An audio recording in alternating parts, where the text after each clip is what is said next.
podcast is part of the Sports Social Podcast Network.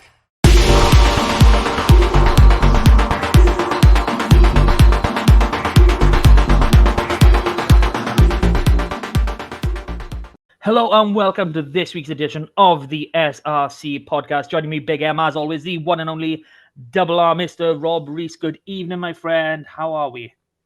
All good, sir. All good. It feels like we've been a bit sparse of good rugby at the moment, but it actually feels like we may have played a few more games in the autumn period this time round. So, well, they like the development weeks, don't they, for things like the under-19s to get a game, which was pretty good, to be fair.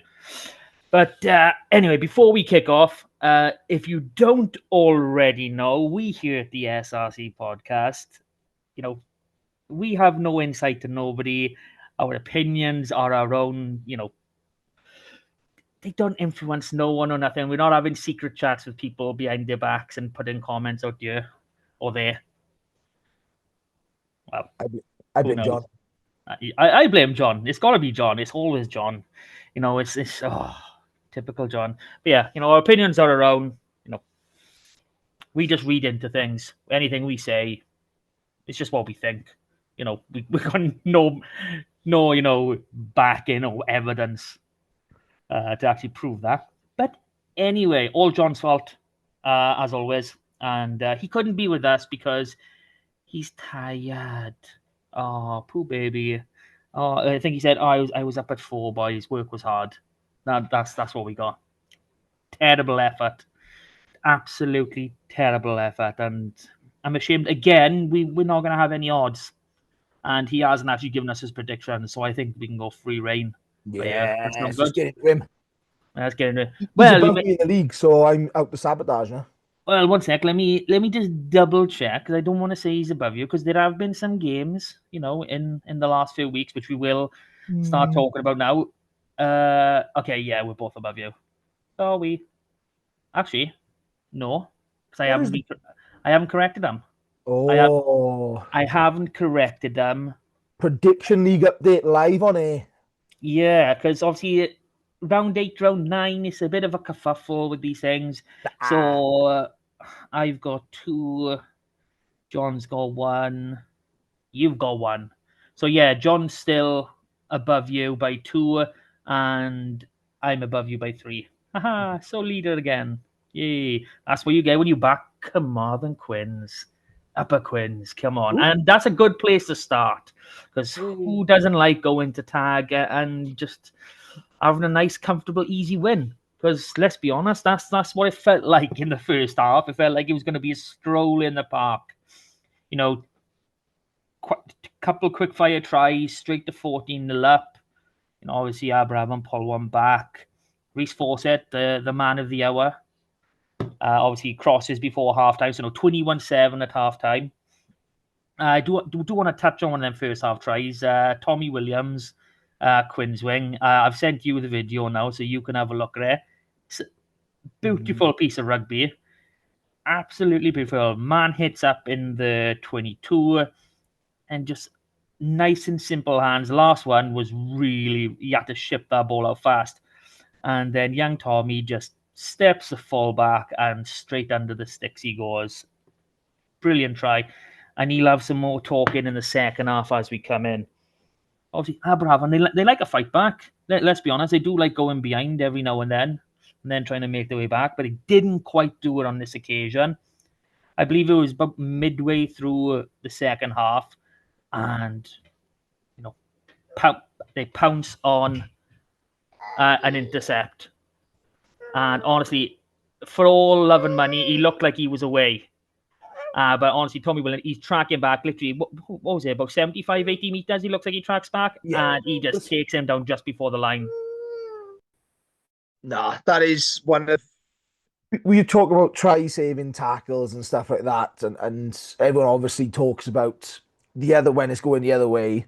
That is genuinely one of the best chase backs I've ever seen. And I don't know whether we were discussing this before going on air, whether it's the camera angle, but he seems to pull away from Tommy around the halfway mark. Bearing in mind, like he says, it's come off a Quinn's attack. The ball goes behind the attacking line. It's picked up.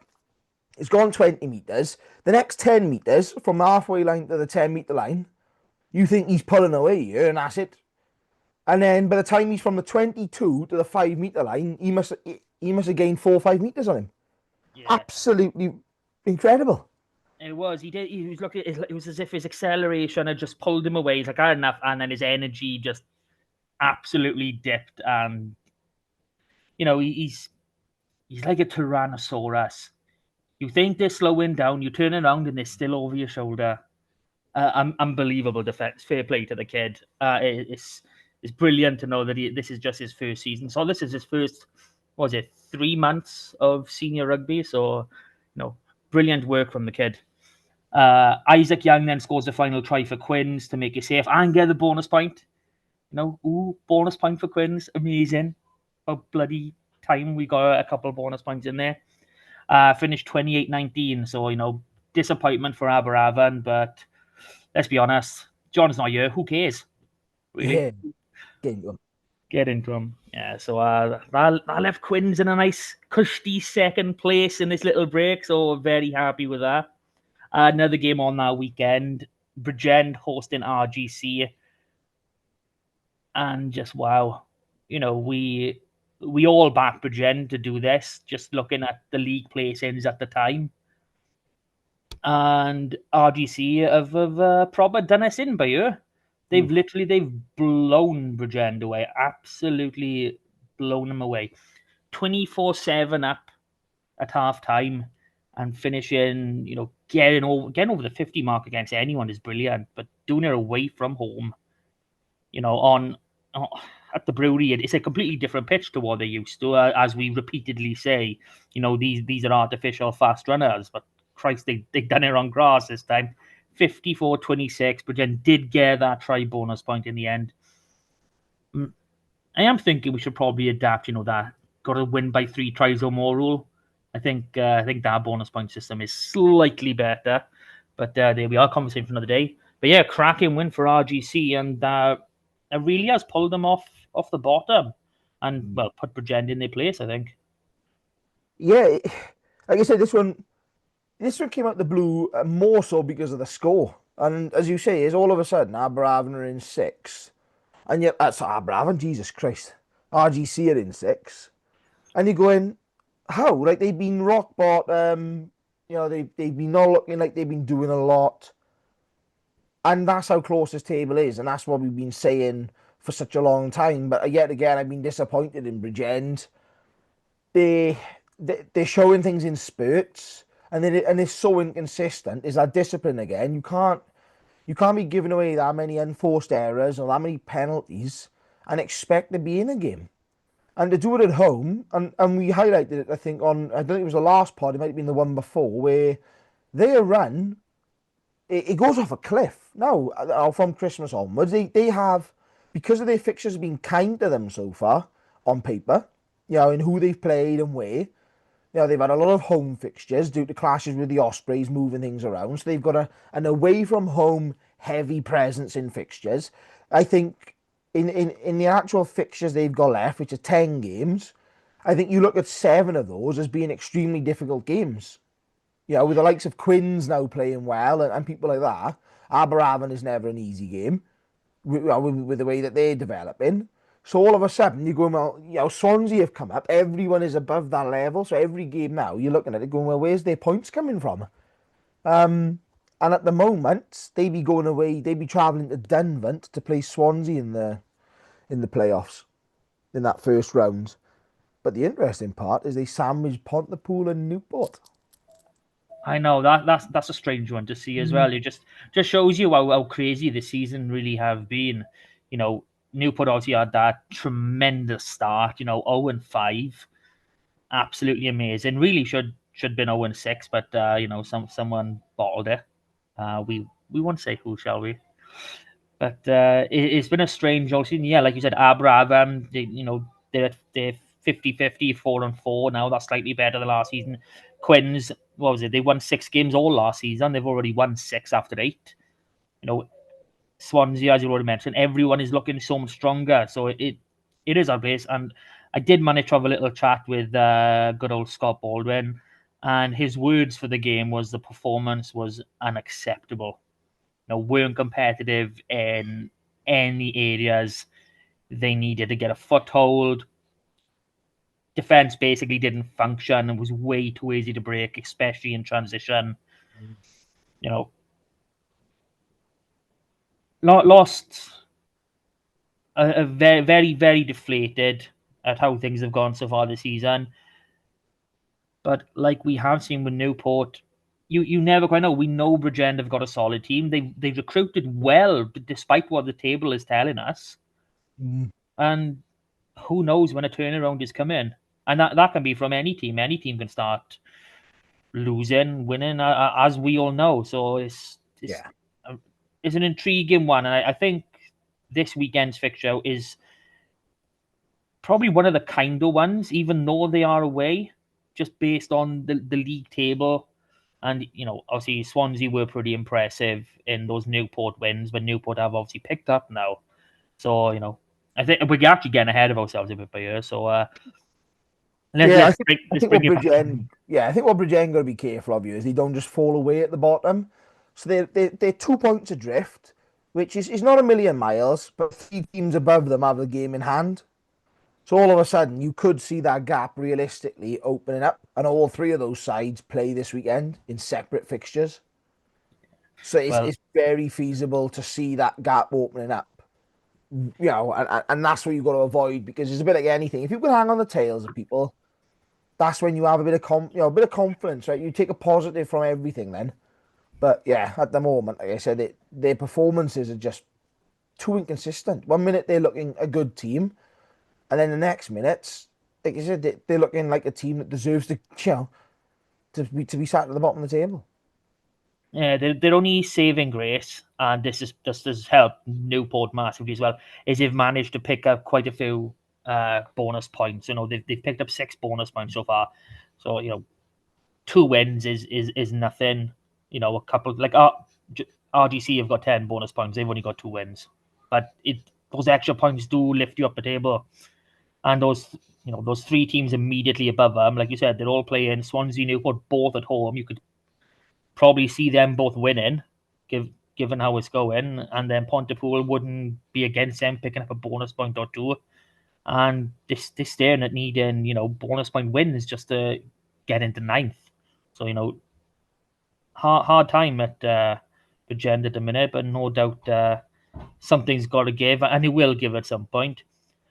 We fast forward a weekend, and RGC were back in action, this time at home, hosting Ebbw Vale. Now, I'm assuming you didn't travel up because, what was it? It took them 6 hours to get up there? Yeah, the players and team bus took 6.5 hours to get up there on the night before. And I think they've had a nightmare the last couple of seasons, because last year it was the snow and it kicked in after the game, and they didn't get in Ebbw Vale till like 1 o'clock in the morning, at past 1. And then this year is the opposite. It's been hammering down. So like they get caught in it on the way up, and like you said, road closures, stuff like that going up 6.5 hours. But now that can be a leveler sometimes, artificial pitch as well. So I mean the conditions up there were going to be good. But a good travelling support and a good home support as well. So it was going to be a really good game. Typically, it's not the happiest of stomping grounds, Ebbw Vale. There's been a bit of a mixed, set of results going back over the years. Obviously, last year they conceded a Sam Stoddard try in the last minute, converted by Billy McBride to win the game by 2 points. So it's a massive turnaround. And when you consider that they were missing a lot of key players, there was no Ryan Jenkins, no Owen Conker, there was no Joe Franchi, Dylan Bartlett was on the bench, first time coming back. There was a lot of senior players here that were missing out. And I said, that they took the bonus point, and it probably says a lot about where Ebbw Vale have come from last season. Everyone's quite disappointed that they couldn't get the 6, because it was nip and tuck first half. Couple of tries again for hooker Yaya Morris in the game. Ethan Phillips grabs a lovely try right before half time, and that gives them the lead, a narrow slender lead going into the break. And you think, okay, that's what you want. You want to try before half time. It's your second try of the game. all right, let's come out the second half and try and kick on. You only got to get your 2 tries then for a bonus point. And that happened. Excuse me. It was quite quick.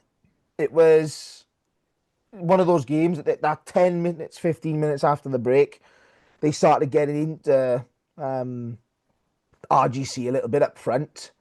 But credit to RGC, I thought Parry and Dion Jones were superb in counter-attack. Probably the best counter-attacking side against Ebervale this season. And they've kept them in the game. Not as in the result, but they've kept themselves in the game, keep thinking about things, get that 3rd try, get that 4th try, sort of mentality, right? Let's stop that 6 bonus point. Not that RGC are competing with Ebervale in the table direct, but there's a little bit of pride in these teams stopping a side from getting 6 points. And it was Ebervale just round the hour mark, 6-pointer. Then RGC score again, right down to 5. Ebervale hit their try backs. It's back to 6-point gap, and it's really late in the game, and they've scored a fantastic counter-attacking try. So credit to RGC for attacking through till the end. It's just a bit that they've been bullied a little bit up front and is a bit loose. So they're conceding that too many points again. They're losing those key collisions. And that's where the teams will just take control. You can't afford to give a side like Ebervale that much of a cushion. You really can't. And I also question if this is a fitness thing, because it's a very fast track and they should be used to it with the sort of facilities that they have up there, and they should be fit. But you're holding a side like Ebervale in good conditions on a pitch that suits you, and given Ebervale had a 6.5 hour drive up as well. So, I mean, it's going to be, it's not the ideal perfect scenario for them. So, where's the drop off? It's not a skill level because they're still playing some fantastic rugby, but it's in spurts. So is it a fitness? Is it discipline? That sort of key areas that ultimately, I think John Callard, who's now actually going to be permanently with RGC, they've confirmed, till the end of the season. And I think that'll add a little bit of stability, just knowing where they are, that they can push on a little bit. Yeah. But if it, was 18 points, 2 wins, 7 losses. I think they're probably higher in the table than what they actually should be. If you prorated this, they probably drop back down to 9th, I think, at the moment. I think the sides, there's everyone behind them has games in hand. Swansea, Pontypool and Newport have 2 games in hand on them, and they're only 1 and 2 points behind, and then Bridgend are 4 points behind with 1 game. So realistically, I think they're good value for 9th. But they are good value for 9th, I'll be honest, especially at home. And like I said, they come into this firing well. They've scored a lot of points in this autumn period. Yeah. Like as we've said repeatedly, anyone can beat anyone in this league. It wasn't that long ago we had 10th beating first, and that just turned everything on its head really. Without the season was going, this past these couple break weeks with these games has just flipped that bottom half of the table completely. RGC flying up, Bridgend dropping straight down. Do you know what? There's a part of me that really hates the fact when you have postponed fixtures and all of a sudden everyone goes out of alignment in fixtures, because it's difficult to have a realistic picture of where everyone is. But there's also part of me that really likes it, because at the moment you've got some teams. So Cardiff have played 6, RGC have played 9. And everyone in between is 7 and 8. So there's such a anyone can win, and this table is just doing this all the time. Everyone's stacking, jumping over for a week or two. Obviously, RGC have played a couple of games now, but yeah, it's fantastic to see, and obviously it's nice to see such an open table. If you account for the 6-pointers as well, there's 14 points is bottom, top 4 for the home for the home quarterfinals. There's only 11 points. That's not a lot. That's 2 games. And all of a sudden, there's only 4 points on top of that. So only 1 more game. You're 3 games away from second. And that's the big thing about this. It really is a close game and a close season. And that's fantastic. Except for first. They're miles ahead. Come on, you got second and third. Obviously, second won't do nothing this weekend because they're having a nice rest. They're loaning all their boys out to the Scarlets. If anyone's seen their game tomorrow, well, actually be tonight if you're listening to this on the Friday, which you should be. 100% listen to this as you warm up for Newport Cardiff on the TV or wherever you may be going for your rugby on a Friday night. Ooh, it's looking tasty. I really like. I mean, we couldn't say at this point last season that the bottom place team had 2 wins. We Yeah, couldn't. I mean, it does kind of seem like it's split into chunks at the minute, as though there's a top four, there's a bottom five, and then Aberafan are just that one team in the yeah. middle. I don't know where I belong, but it's brilliant how close everyone is. Less than 20 points between everyone. So it's like you said, it's a handful of games, and you can really shoot from anywhere as high, or quite frankly, in some cases, as low as you can go. It's brilliant. So that is kind of our halfway point, nice and early. 3 games to review, 3 games to preview. And one of the reasons this pod is slightly later this week is because we've managed to get some team news. Yay! So we'll start with the game we have no team news for, or well, some-ish team news. You say so. Swansea hosting Bridgend. Now we just spoke. We look at the table. Bridgend in 10th, Swansea in 7th, 3 points between them. Being a Dunvant and style of play, Swansea have probably edging this on paper. If we had, a certain bookie here, he could probably tell us, what the odds are, what this what's the lead they're giving, whoever. But he's not here, and he can't talk about that big fullback. So it's a shame, but I'd imagine that big fullback has been rather busy last few weeks with the age grade internationals that have gone on. So It's it's an interesting selection, as we say, from Bridgend, right? I think their best hook is Corey Lewis, but yet again he's on the bench. And is I got it to back up now. is this a case of like not a bomb squad sort of mentality, but on that sort of you have that he's a finisher. He just if you start there, you wouldn't have the same sort of impact. But like I said, no Ben Burnell at all. Although I do like Harvey Nash and Luke Price at 9 and 10. I'll be honest. I mean, There's plenty of talent in this squad. I mean, like no, Rowley out on the wing, Fraser Jones at 12. I think he's playing all right there, but I don't think his defensive qualities are quite at 12 at the moment. But this is not a weak side.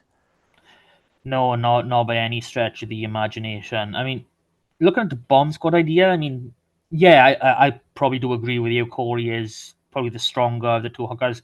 No disrespect to Tyler Holden, he's a great hooker in himself, and he's shown that. But do think Corey probably edged him in. But then you look at the props. You got Alex George and Owen Hatherill, and when you go, who was it? Harry Holden and let me find the actual right one. Hello. I can't think. Who is it? Who is it? Oh, what's his last name? Callum something. Oh, I don't want to him. tell you now. This is brilliant. Oh, I can't think. My head's gone. I can't think of it on my screen either. Oh Oh, no, so we've got that big fullback and Callum. Callum, This yeah, is Callum. great That's what fucking it's gonna insight be from the called. SRC podcast.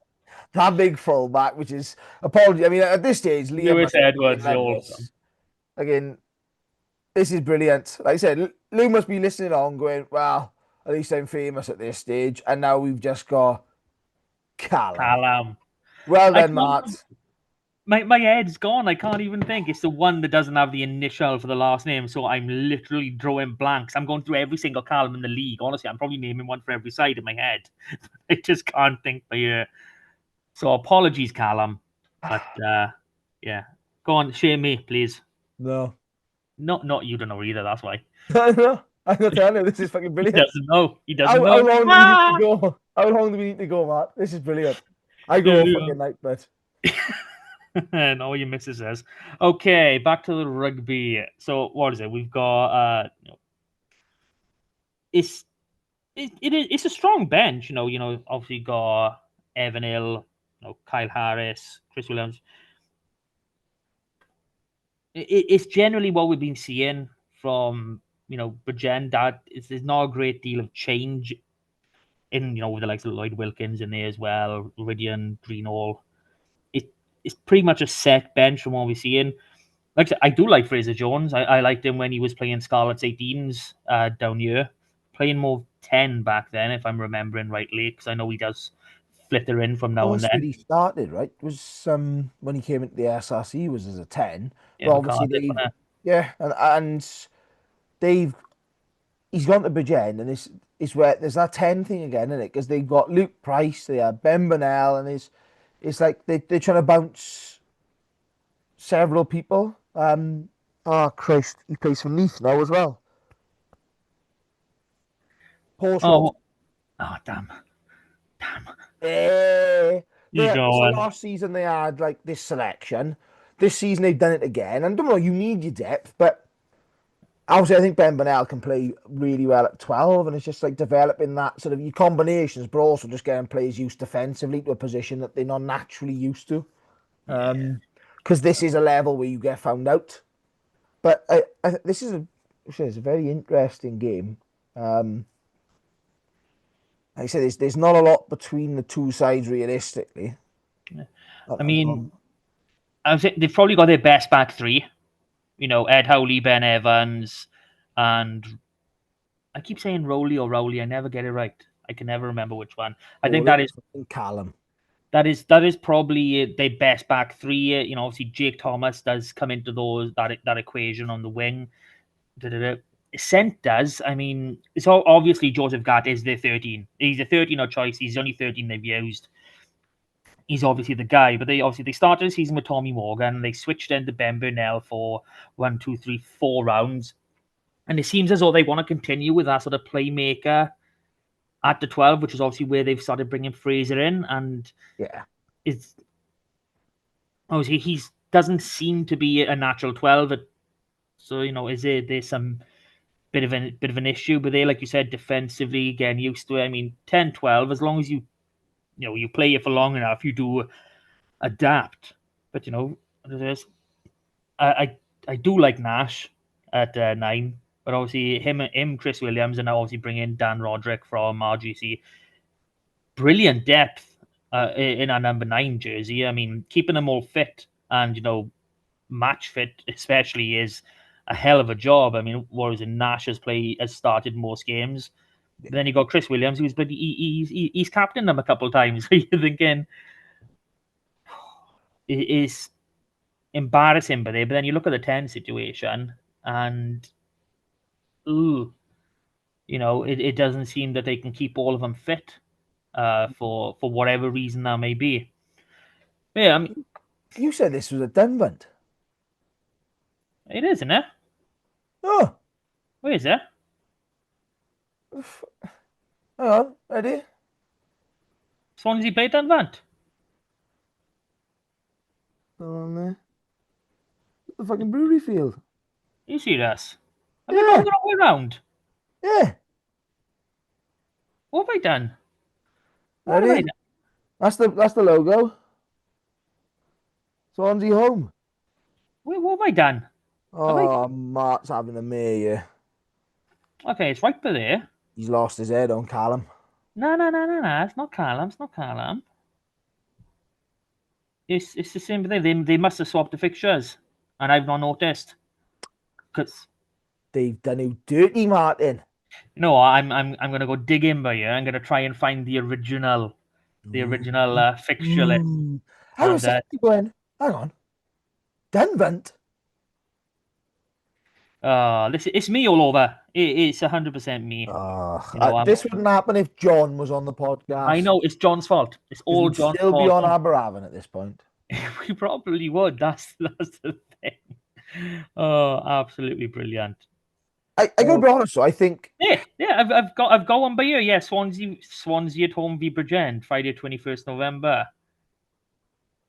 Oh, where is it? Oh, it's they've gonna be. obviously swapped it because of the Osprey stuff, haven't they? But there's no Osprey stuff this weekend. Or Well, no, but because obviously Swansea have fucking got Dunwant's ground on the go, haven't they? And they fucking yeah, true. Oh, can someone please? Please, I'm struggling by Oh, here we go. I might have it. Oh, and it might be on Ebbw Facebook page. Have you come? hey, see, look, Have you come to my rescue? So is it? Enlarging numpties. Where we? you looking at the original fixture list? Yeah. Yeah, Swansea are meant to be at home. Yeah, Yeah. they flipped it. They flipped it. They've confused me and they've flipped it. Oh, well, at least we started alphabetically. That's all right. That's pretty good now. I'm happy with that. There we are. So it's Nathan, Bridgend at home. Nathan Lanethley Wanderers Cup semi-finals at Dunwant. Maybe that's why you thought it was there as well. That was announced Yeah, today. but Nathan are winning now. We know that. Up the Wanderers. Come on, ones. Up the Wands. Bring a title. Bring the Welsh Cup back to Straddy Park. It's what we all need to see. It's all we all need. Okay. Look at Rob's face. He's really not happy with that when he doesn't realize what he's done. He just cheered for a team that plays out of Straddy Park. Bastard toots. Well, he's gone and done it now. He's just created. Well, actually, you've got enemies everywhere, so you haven't created any new ones, have you? Okay. I'm up social media's finest again. They're all gonna start. The pitchforks are being sharpened as we speak. Maybe we should move on to Llandovery Pooler. I'll be honest. Whenever you're concerned, the pitchforks are always sharp. Okay. Let's get actual. It's got me thinking now. Who's gonna win this? Because I was dead set on Swansea, but knowing it's a brewery. Oof, does that change things? I don't think so. I think I'm sticking with Swansea. Yeah, I think to be honest, I think Swansea are one of those few teams at the moment that can play on both surfaces. They can play that heavier pitch, or they can play a nice, more expansive game. I think there's a slight difference between a brewery field and Dunwant, if I'm honest, even though there's no artificial surface in play here. And yeah, I think there's too many gaps in this Bridgend team, and Swansea are a good scoring side now. And I think they'll just exploit that. Yeah, obviously they make a lot of changes in between the first 15 and the bench, but they don't make a great deal of changes. Swansea 23 to 23, where the first 15 is concerned. You go in, I think one change of the first match, just messing around with the bench. Then one change again, 3, 1, 2. They don't. Well, Jonathan Thomas is really not messing around with his core 15. So they're all heavily match fit as they should be at this time of year. They've had 2 weeks off, which probably is that cusp. You're probably a week away before that match fitness does start draining. So I would expect pretty much the same. And if that big fullback, Lewis Edwards, we will say your name from time to time, and Ian Cornelius are playing. I think given what happened with RGC and that counter attack, and I think they're going to cause hell. And I mean absolute hell against Bridgend.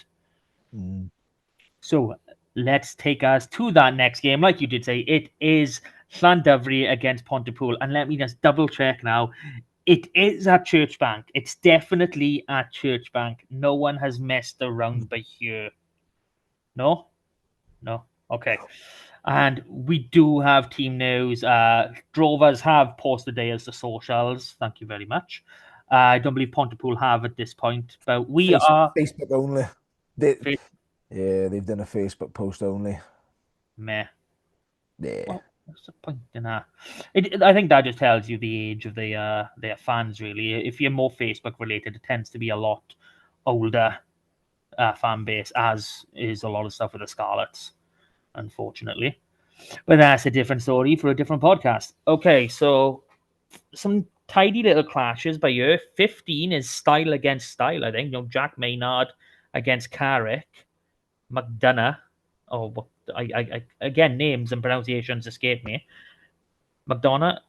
Yay, McDonough. Macabab. That's what he is. Kebab.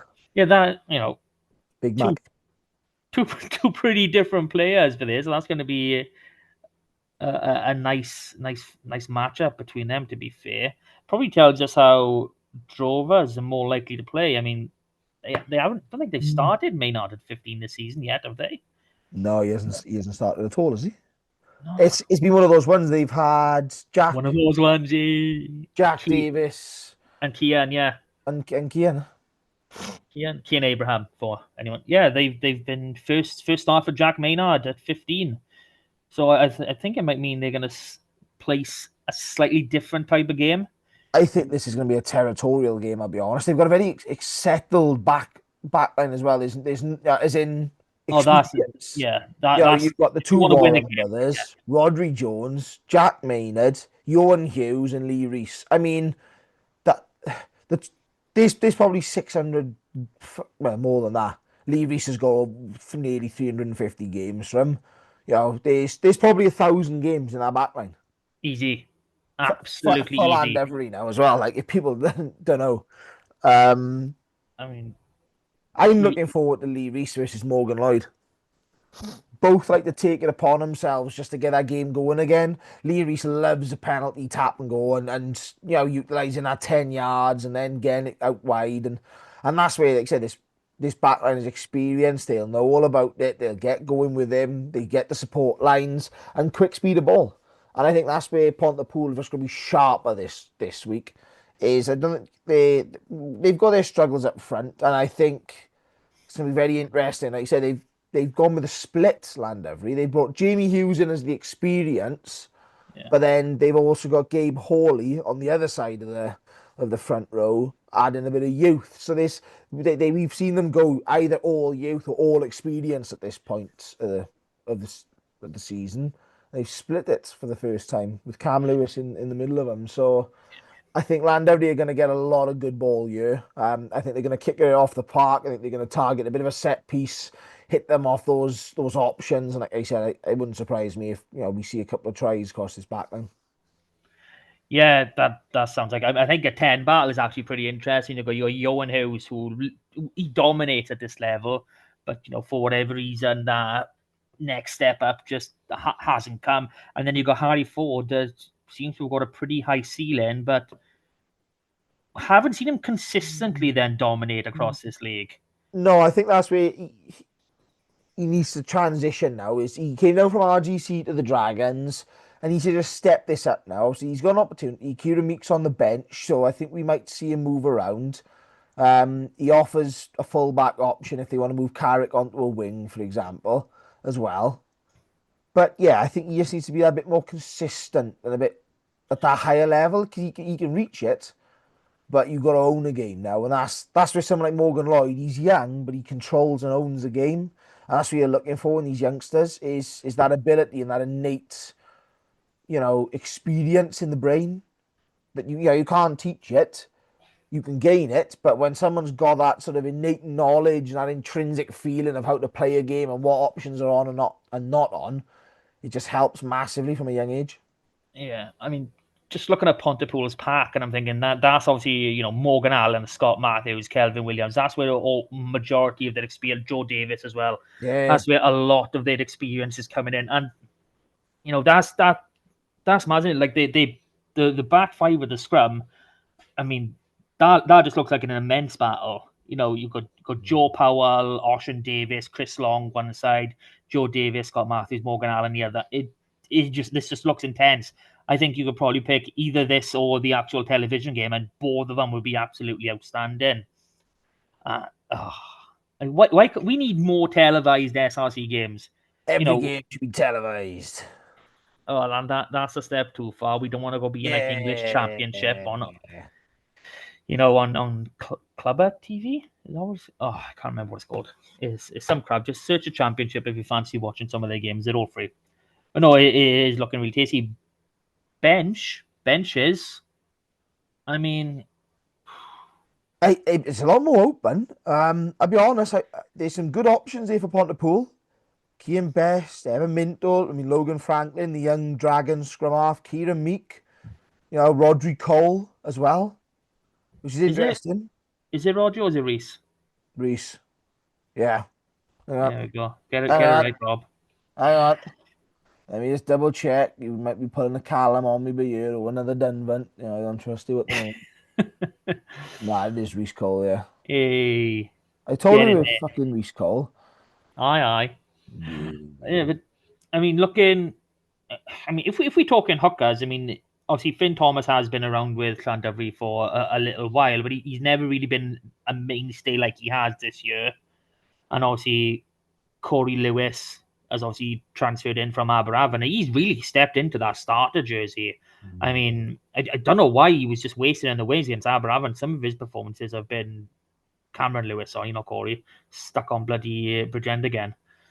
Oh, you C could have called him. Lewis's. You C Lewis's as hooker is too could have many called of him them. Callum Lewis then, and just fucking really Could have botched called him it. Carla. I really should have. No, But I'll be honest.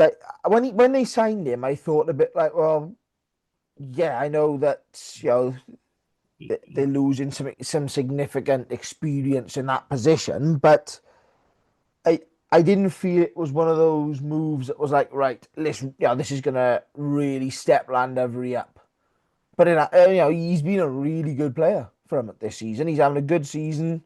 I'm really enjoying it, and I think that's the main thing. And I said he's switching back and forth with Finn quite nicely. yeah. So obviously, Taylor Davis obviously retired. Obviously, Harry Thomas, even though he's still a kid himself, he's now up with the Scarlets full time, being either playing or a travelling reserve. So, I think he's been unfortunate because most of the Scarlets spend their time playing with Landovery. well, the academy boys do, the ones that they get their spare time and all that. They Let's have a look. How they're how employed by the Scarlets, Martin. How many this week? I think it was 24 the last I counted. Okay, I don't actually have the tags on that. So Oh no. uh, Martin, you've done it no, again. no, Hang no. on, I'll help you out here. So we only got Gabe in the Five. starting. We got Tom Phillips, Jack Pritchard, Steph Jack Jones, and Griff Watkins. Even though he Five. doesn't, even though he doesn't have a nice scarlet flag next to his name, George McDonald was looked at over the summer. So Six. Oh my god. he They doesn't can count have a that on one contract hand down west. better than 1 foot in the east. I'd rather have 6 fingers and 6 toes. At least I could cover up. You never fit in on a shoe, but custom shoes. You know how expensive they'd be. Oh, your parents go bankrupt when you were a kid, man. But no, this is a really really good matchup, and it's going to be interesting to see how it plays out. Ooh, decision time, decision time. I think the home factor Landovery win easy. is Easy, easy. Martin, easy. Yes. 50 Easy. minutes. I'm going to say 50 minutes and possibly 60. It's going to still be a tight game. But, Drovers always pull away in the end, don't they? Yeah, I think that's just it. Like we look back at that quarter final last year at the Church Bank, and it was a close nip and tuck. Scott Matthews has his try disallowed, but this is the sort of and then Landovery pull away like 2 tries in the last 5 minutes. And I don't think it'll be quite that late this time, but I think this is one of those ones. It's a good Pontypool side. I don't think they're really set out to really get into this. And yeah, I can see this being 10, 12 point margin. Yeah, well, I mean, 6 points is not like a 6 point win is not out there, No, but it's not. It wouldn't be like expected then, shall we say? no, and He, I'm I, sure John's gone for another draw. he probably have. His predictions. We got to think it is. You also got the master apprentice aspect of this with Euros and Tom Hancock. You know what I mean? They weren't. What was it? Just before SRC, they were joined at the hip, weren't they? And so yeah, it's developing into a really really tasty set of affairs between these two teams, and I'm really liking it. So now we go on to the headliner, the one that is actually going to be shown on S4C, click, and YouTube and wherever else they show these games. Newport at home to Cardiff, and Newport Stadium is not an option. Rodney Parade, isn't it? It's Rodney Parade. So it's actually going to be on a rugby ground. Can you believe it? So, first question is: they different services. Does that help or hinder Newport? Because obviously, more often than not, given everyone's ground in the league, they'd be playing on the art. We speak about grounds an awful lot on this podcast. We really do. We're It's becoming a bit fun. of botanists, aren't we? A little bit. Or whose grass is greener, sort of thing. You know what I mean? Whose arse is greener? Oh yes, No, I definitely. think this is a weird one because I think Newport transitioned quite well onto artificial surfaces for whatever reason, whether it's just that historical nature. But they tend to. Obviously, Cardiff will be used to it anyway. Yeah, this is going to be an absolute corker of a match. Banger. Yeah, and the sides look good. Yeah, yeah. I think it's interesting to see as well. Since Newport picked that first win up with Shea Hope at 9, he's stuck around a bit now. They've got Jack Lloyd combination at 9 and 10. You can see that bit of dragon support, just delving in to get him off the bottom, was sort of key. And Barney Langton, Cryers. So, they've had a bit of a settled team. And equally, Cardiff, they went through a bit of a rough patch, but now, like you said, since then they've had Nathan Hood back, Sean Moore is back. Well, hang on. Let's a rough patch is what, 2 losses. That's a rough patch for Hang on, Cardiff. Martin. That's When you brilliant. concede 60 points in one of those losses, and then bail out of the rematch because your posts are fucking blown over and you can't be asked to find a set of fucking replacements, Even though that it's is a an echo. absolute fucking hammering. Nah, mate. Absolutely fucking hammered them. And You then you they were have that scared. They pulled 3 international props into their 23 and then still decided to fucking pull the posts down it, overnight. wa- it weren't three inter. I think sure it It, was two it international was props. it was huge, Mats. They were pulling in people from everywhere. I I think you're neglecting to say you were up against the under sevens who only fielded 5 players. Oh, they was absolutely demolished. They were embarrassed. They were annihilated. They should never play for the Blue and Blacks again. They were pulling in players from every corner of the globe they could for the rematch and a bit of a light breeze, and they fucking called it off. They Terrible. obviously saw the Ebervale train coming down. They saw the thousands of supporters coming down and thought, shit, we're going to get fucking hiding on and off the pitch by you. Well, actually, I think they heard you talking about how you like people having different numbers of games played in the league, and thought, you know what, just for Rob, we'll call it off, and we'll leave it till the end of January. So we'll be into the third block before everyone's on level pegging again. I still haven't had my axle back off him yet either.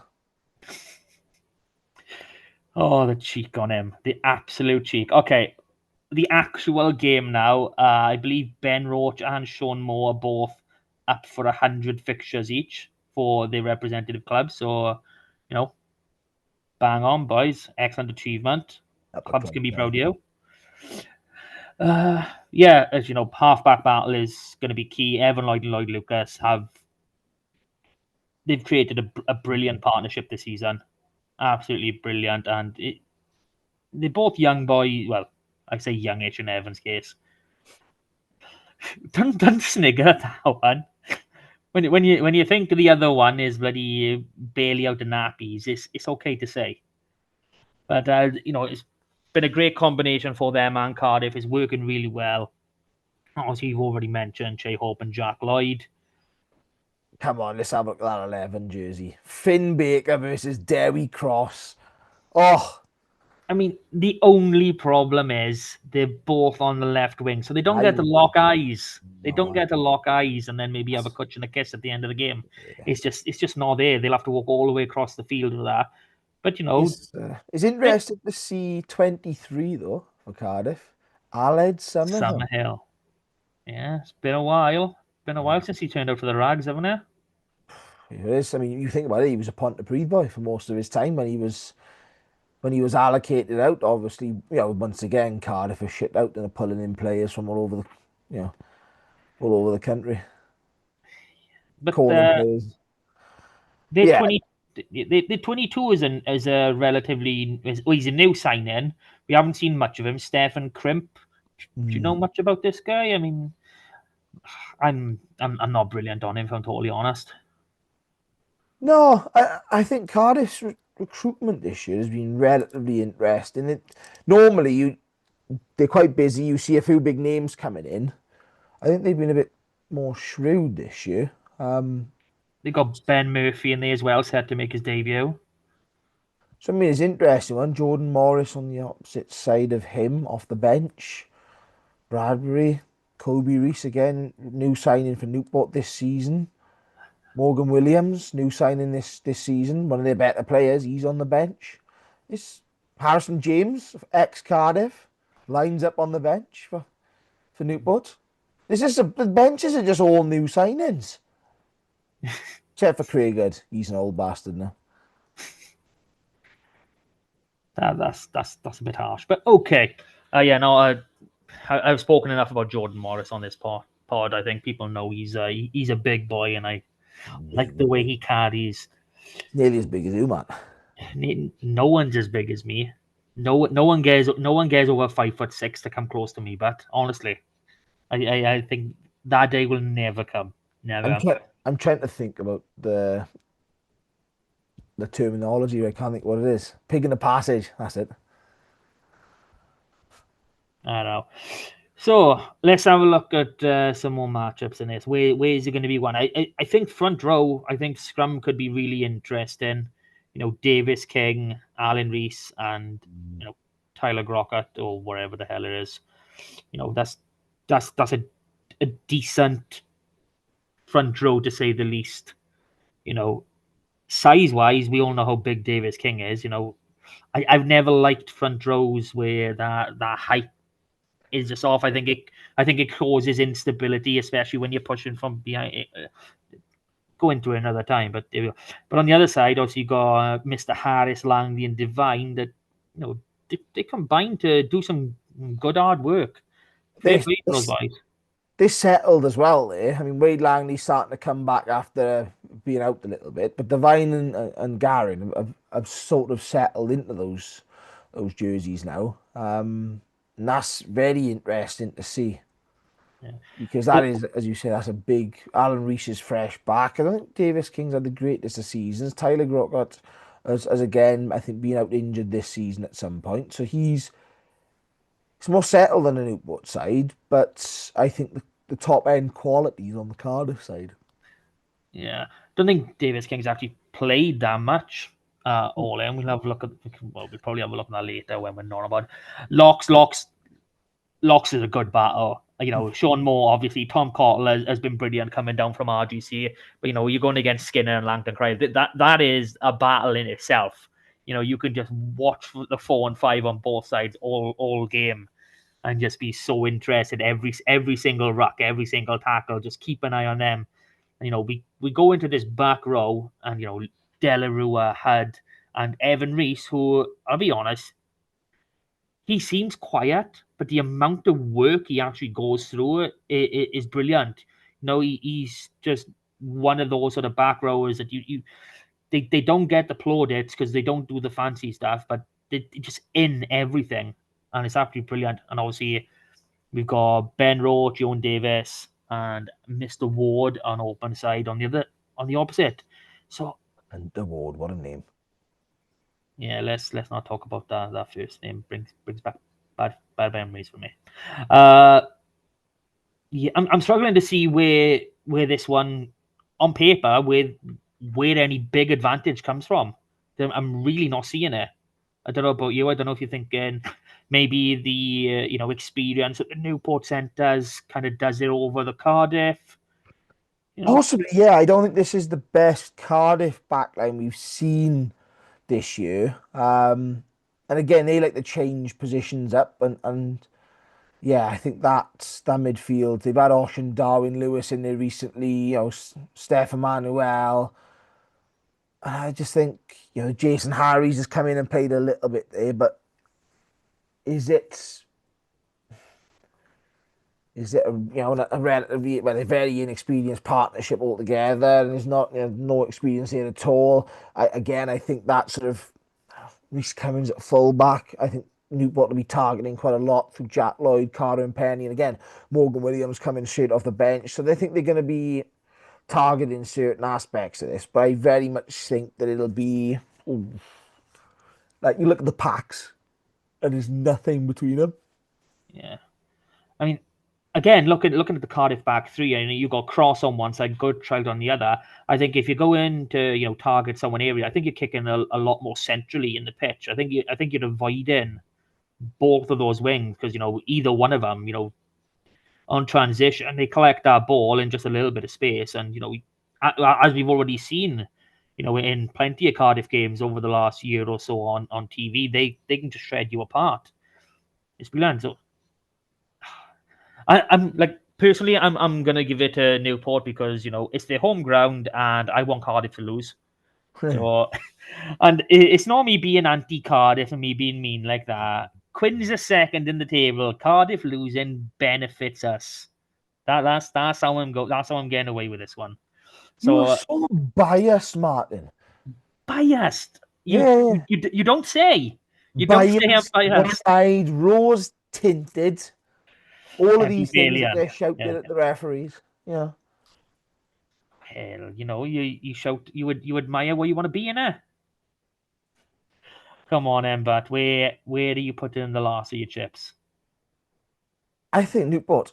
I just think being at home. I think, as I said, I think they're a much better 15. I think there's more options off that bench, and I just think at the moment they're a little bit more settled in. Maybe that Cardiff a lack of rugby recently because they've only played that 6 games combined with a big gap. I know he's back from injury, Summerhill, but let's say if that was Grady, because obviously he's on his way back as well. Obviously Morgan Williams, he comes onto that pitch, he gives you that bit of X factor that anything can have. I don't see that X factor on Cardiff's bench from anyone, But No, I mean I do see it there with Morgan. yeah, and that's just it. There's some good players on that bench. I mean, Garen Parry, Oh, Tom brilliant Arthur, players. Craig Head, Alan Ward. There's a lot of that's a very experienced and solid addition to come on to the pack. But there's no that oh my god player. And I'll be honest, there's a very good some very good players in the starting lineup. I think there's where they are on the field, and I think that's the key for Newport. That is the key. Okay, so we have no changes, no disagreements. It'll be I think John interesting. going for another draw. So John's gone for draws all around. Okay, Three draws, yeah. let me just lock that. If any of these come back as a draw now, I'm gonna be well pissed off. I bet. If it come back as a draw, I'll go and tell Dave Redding that the Scarlet should survive myself. I'm going to be bribing a few people now. Actually, no. What is the point in that? He's not going to listen to you. He doesn't listen to the people around him, for Christ's sake. Why would he listen to you? Okay.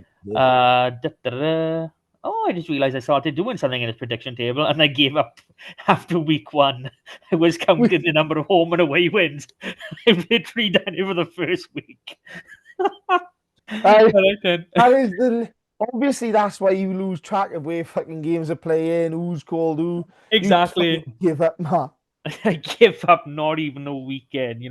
What is that? That's just over 5%. If no, less than 5% if we're including all the knockout rounds. After less than 5% of the season, I gave up something. All right, that winds us up this week. I think we're almost bang on an hour, if not slightly over. Thank you for joining us. We will be back next week with a full. Well, no, it's still not a full run of action. Bloody RGC play 2 games. At least we'll have 7 games to talk about next week. We're moving up in the world. Thank you for joining me, Rob. Thank you guys for listening. As always, like, share, subscribe, hype. Just if you're going to sleep, stick this on YouTube and just put it on mute and turn it aside. If you play it through all the way and you have ads in there, it does good for us. Just keep it on repeat while you're in work or something. That'll be amazing. All right, guys. Until next time. You going to say it? Super.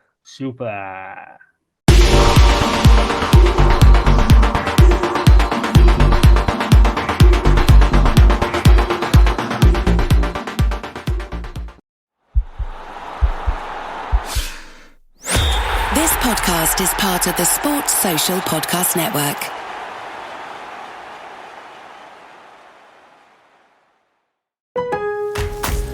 On the job, every minute counts. That's why Lowe's now has ProBlock Quick Dry Primer, expertly manufactured by Sherwin-Williams. Engineered for pros to dry fast and go on smooth for virtually flawless results that keep your job moving. It's available in oil and water-based, and getting it is easy. Order online by 2 p.m. and get free same-day delivery right to your job site.